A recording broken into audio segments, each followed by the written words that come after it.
नमस्कार दोस्तों, मैं साधना आपके अपने चैनल एमएस संस्कृत सरल क्लासेस पर स्वागत एवं अभिनंदन है। आइए दोस्तों, आज हम लोग फिर से बाबूराम सक्सेना के प्राक कथन पर आधारित यास्क मुनि पर आधारित महत्वपूर्ण 20 प्रश्नों का प्रश्नोत्तरी वन लाइनर के रूप में देखेंगे, जो एआई पर आधारित है दोस्तों। तो बिना देरी किए हुए आइए हम लोग देखते हैं कि आज का हमारा प्रश्न क्या है। तो पहला प्रश्न है कि डॉक्टर बाबूराम सक्सेना के अनुसार यास्क मुनि का समय माना गया है। क्या माना गया है? डॉक्टर बाबूराम सक्सेना के अनुसार यास्क मुनि का समय माना गया है। तो उत्तर में है ईसा पूर्व 800 वर्ष। 800 ईसा पूर्व या ईसा पूर्व 800 वर्ष माना गया है। दूसरा प्रश्न है आचार्य यास्क द्वारा रचित प्रसिद्ध ग्रंथ का क्या नाम है। जो यास्क मुनि है, यास्क द्वारा रचित ग्रंथ क्या है? तो उनके ग्रंथ का नाम निरुक्त है। तीसरा प्रश्न है निरुक्त ग्रंथ किस ग्रंथ की व्याख्या या टीका के रूप में लिखा गया है? तो निघट्टू वैदिक शब्दों का कोश है। ये निघट्टू शब्द, ये जो ग्रंथ है, टीका है, ये टीका के व्याख्या में निरुक्त लिखा गया है। और वह टीका कौन सा है? तो वह टीका निघट्टू है। अगला हमारा क्वेश्चन है चौथा, वेदांगों में निरुक्त को वेद पुरुष का कौन सा अंग माना गया है? कौन सा अंग माना गया है? तो स्रोत। स्रोत का अर्थ कान होता है, कान से हम सुनते हैं, तो स्रोत। याद रखिए, वेदांगों में निरुक्त को वेद पुरुष का कौन सा अंग माना गया है? तो स्रोत अंग माना गया है। अगला क्वेश्चन है यास्क मुनि के अनुसार शब्दों के कितने मुख्य भेद पद जात होते हैं? मुख्य भेद आ जाए या पद जात आ जाए, दोनों का एक ही अर्थ होता है। तो यास्क मुनि के अनुसार शब्दों के कितने मुख्य भेद या पद जात होते हैं? तो यहाँ यास्क मुनि के अनुसार 4 भेद होते हैं। 4 भेद या पद जात 4 होते हैं। कौन? नाम, आख्यात, उपसर्ग और निपात, ये 4 होते हैं। अगला छठवां क्वेश्चन है हम लोगों का कि यास्क के अनुसार नाम का क्या लक्षण है? क्या लक्षण है? नाम का क्या लक्षण है? यानी जो यास्क मुनि निरुक्त के जो भेद हैं, जो निरुक्त उनका ग्रंथ है, उसके जो भेद हैं, तो वो है नाम, आख्यात, उपसर्ग। और इसमें से नाम का क्या लक्षण है? तो सत्व प्रधानानि नामानि। सत्व प्रधानानि नामानि अर्थात जिसमें द्रव या पदार्थ की प्रधानता हो। क्या हो?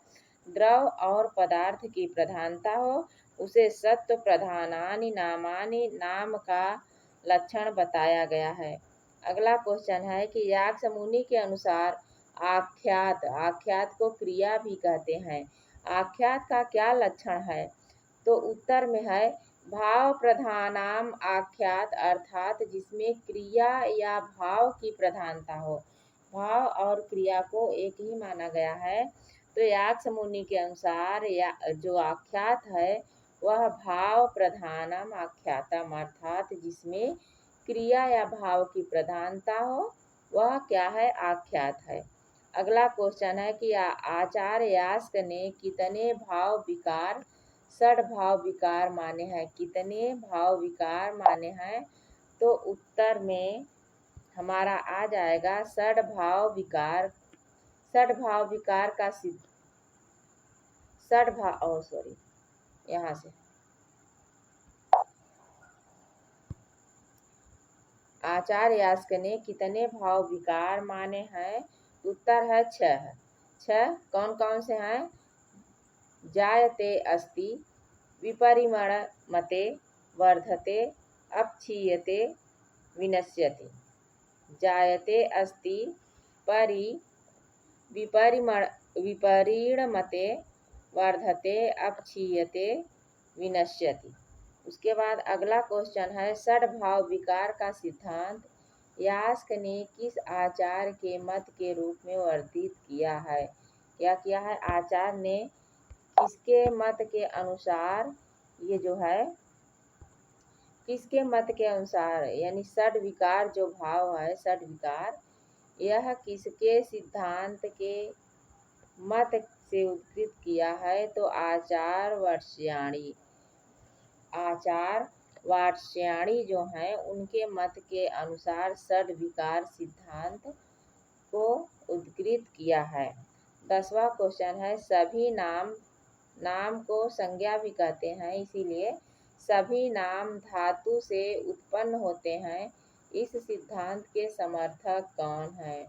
ऐसा कहा गया है कि जो सभी नाम हैं वह धातुओं से लिए गए हैं। तो इस जो सिद्धांत दिया है इसके समर्थक कौन है? तो इसके समर्थक आचार्य यास्क और साटकायन। साटकायन का मत यास्क के निरुक्त में पुष्टि किया गया है। इसके समर्थन आचार्य यास्क भी हैं और साटकायन भी हैं।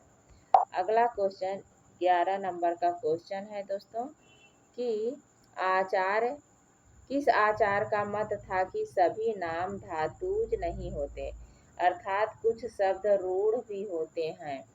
यह किस आचार का मत था? तो आचार गार्ग्य का मत था कि सभी नाम जो होते हैं वह धातुज नहीं होते, क्योंकि जो यास्क मुनि थे और आचार मुनि थे उन्होंने अपना समर्थक दिया था कि सभी नाम धातु होते हैं, लेकिन जो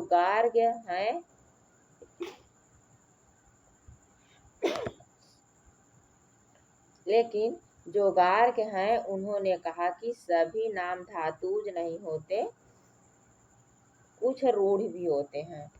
अगला क्वेश्चन है दोस्तों कि उपसर्ग के विषय में आचार्य यास्क का क्या मत है? जो उपसर्ग है उपसर्ग के मत में आचार्य का क्या मत है? तो उपसर्गों का अपना कोई स्वतंत्र अर्थ नहीं होता।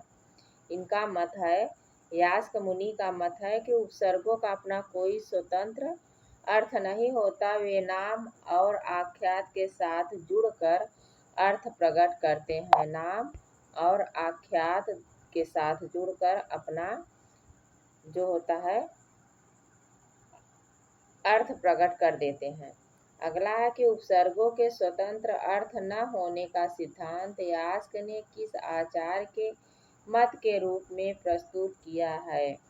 तो ये वही हुआ कि जो उपसर्ग है वह भी स्वतंत्र नहीं है। इसका भी मत किसने दिया है? तो इसका भी मत आचार गार्ग्य ने दिया है। कौन? आचार गार्ग्य ने दिया है। जैसे उन्होंने अभी ऊपर के प्रश्न में बताया कि जो सभी नाम धातु नहीं होते, उसी तरह कुछ जो नाम होते हैं वह रूढ़ भी होते हैं। उसी तरह उन्होंने उपसर्ग का भी दिया कि जो कुछ लोगों का कहना है कि उपसर्ग स्वतंत्र का अर्थ होता है, तो लेकिन इनका गार्ग्य कहना है कि उपसर्ग भी स्वतंत्र नहीं होता है। यह मत है गार्ग्य का। अगला क्वेश्चन है कि निरुक्त के अनुसार उपसर्गों की कुल संख्या कितनी मानी गई है? उपसर्ग निरुक्त के अनुसार वैसे तो कहते हैं कि संस्कृत में 22 उपसर्ग माने गए हैं। कितने? 22 उपसर्ग माने गए हैं, लेकिन यास्क मुनि के अनुसार 22 उपसर्ग नहीं हैं, 20 ही उपसर्ग माने गए हैं। कितने? 20 ही उपसर्ग माने गए हैं निरुक्त के अनुसार। यास्क मुनि के अनुसार, निरुक्त ग्रंथ के अनुसार 20 ही माने गए हैं। दोस्तों आप लोगों को बता दूं कि ये जो क्वेश्चन है ये AI पे आधारित है, परीक्षा में पूछे जा रहे हैं, तो हम लोग गहन अध्ययन करेंगे क्वेश्चन के माध्यम से। वैसे नहीं पढ़ पाते तो क्वेश्चन के माध्यम से ही अपना अध्ययन करेंगे। तो आइए हमारे साथ जुड़कर करते हैं अध्ययन। अगला 16वां क्वेश्चन है अनर्थका ही मंत्राः। अनर्थका ही मंत्राः यानी वेद मंत्र अर्थहीन है। वेद मंत्र अर्थहीन है कहकर वेदों पर आक्षेप करने वाले किस आचार्य के मत का खंडन यास्क ने किया है? और ये पूछ रहा है कि मतलब ऐसा कहा गया है अनर्थका ही मंत्राः, वेद मंत्र अर्थहीन है, यह कहकर आक्षेप करने वाले किस आचार्य का मत है? तो यह है आचार्य कौत्स का। किसका? कौत्स का। आचार्य कौत्स हैं, उनका मत है कि मंत्र अर्थहीन है। अगला क्वेश्चन है कौत्स के आक्षेप का उत्तर देते हुए यास्क ने क्या कहा? उन्होंने आक्षेप लगाया कि जो है मंत्र अर्थहीन है। तो यास्क ने उसका उत्तर दिया। क्या दिया? नैसः अस्थाणोर अपराधे यदेन मंधो न पश्यति। अर्थात यह खंभे का दोष नहीं है यदि अंधा उसे नहीं देखता, दोष देखने वाले का है, वेदों का नहीं। अर्थात आपको अगर नहीं दिखता है कि वेद अर्थ रहित है या अर्थ सहित है, तो उसमें वेदों का दोष नहीं है, वह न देखने वालों का है। किस तरह? जैसे यह खंभे का दोष नहीं है कि खंभा आगे खड़ा है, यह उसका दोष है जो जा रहा है, जिसको दिखाई नहीं दे रहा है, वह अंधा है, उसका दोष है। ठीक। अगला क्वेश्चन है कि व्याकरण शास्त्र के विकास में निरुक्त को किस विधा का आदिग्रंथ कहा जाता है? व्याकरण शास्त्र के विकास में निरुक्त को किस विधा का आदि ग्रंथ माना गया है? तो यह माना गया है भाषा विज्ञान और निरुक्त व्युत्पत्ति शास्त्र का। किसका? भाषा विज्ञान और निरुक्त व्युत्पत्ति शास्त्र का माना गया है दोस्तों। अगला हमारा क्वेश्चन है कि पाणिनि से पूर्व प्रामाणिक आचार्यों में यास्क का स्थान कहाँ आता है? पाणिनि से पूर्ववर्ती जो प्रामाणिक आचार्य हैं, उनका स्थान यास्क में कहाँ आता है? तो उत्तर है कि पाणिनि ने स्वयं अपने अष्टाध्यायी में पूर्व आचार्यों के मतों का संकलन किया है, जिनमें यास्क का निरुक्त व्याकरण के पूरक शास्त्र के रूप में प्रतिष्ठित है। ठीक। इनका आचार जो है, तो पाणिनि ने स्वयं अपने अष्टाध्यायी में पूर्व आचार्यों के यानी अपने के पहले के आचार्यों में इनका नाम संकलित किया गया है, और यास्क का निरुक्त व्याकरण जो है वह पूरक शास्त्र के रूप में है। अगला हमारा क्वेश्चन है, ये लास्ट क्वेश्चन है 20वां। निरुक्त में कुल कितने अध्याय हैं? तो निरुक्त में मुख्य रूप से निरुक्त में 12 अध्याय हैं। 2 परिशिष्ट अध्यायों को मिलाकर कुल 14 अध्याय माने जाते हैं। यानी 12 अध्याय हैं, 2 परिशिष्ट अध्याय हैं, कुल मिला के इसमें 14 अध्याय माने जाते हैं। तो ये रहा हमारा वन लाइनर एआई पर आधारित, यास्क मुनि पर आधारित एआई का 20 क्वेश्चन दोस्तों।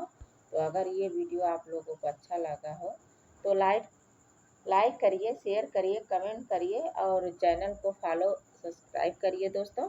और मुझे कमेंट में सुझाव दीजिए कि कैसा लगा, इस तरह से और क्वेश्चन लाएं। धन्यवाद दोस्तों।